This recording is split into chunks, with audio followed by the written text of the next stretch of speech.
A federal judge has ruled that two members of Congress cannot compel a court-appointed monitor to oversee the release of millions of Epstein files, despite claims the Justice Department is failing to comply with the transparency law.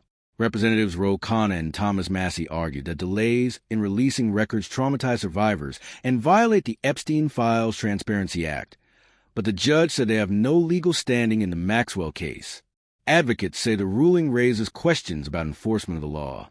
Less than 1% of Epstein files have been released.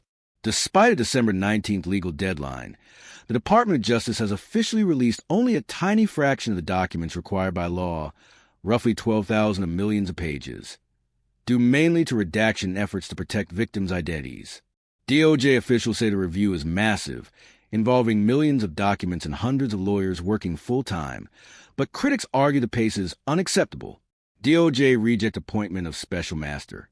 In response to the lawmakers' motion, the DOJ asked a federal judge to deny a special master, independent overseer, to supervise the document's release, saying the lawmakers weren't parties to the case and thus lacked standing.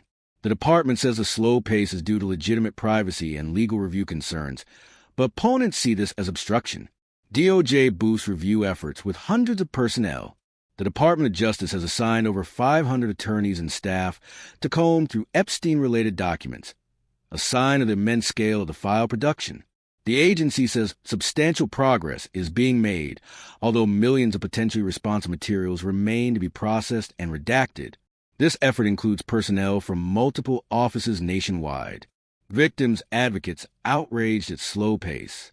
Advocacy groups representing Epstein survivors are publicly condemning the DOJ's slow compliance, calling the delay a form of institutional failure. Victim lawyers say the Transparency Act was meant to bring justice and closure, not years of bureaucratic delay. They're renewing pressure on lawmakers and courts to accelerate releases and protect survivor interests. House holds Bill and Hillary Clinton in contempt. In a major political escalation tied to the Epstein probe, the House Oversight Committee voted to hold former President Bill Clinton and former Secretary of State Hillary Clinton in contempt of Congress for refusing to comply with subpoenas related to Epstein file inquiries. The bipartisan vote could lead to potential criminal prosecution if DOJ pursues it, a rare and significant move.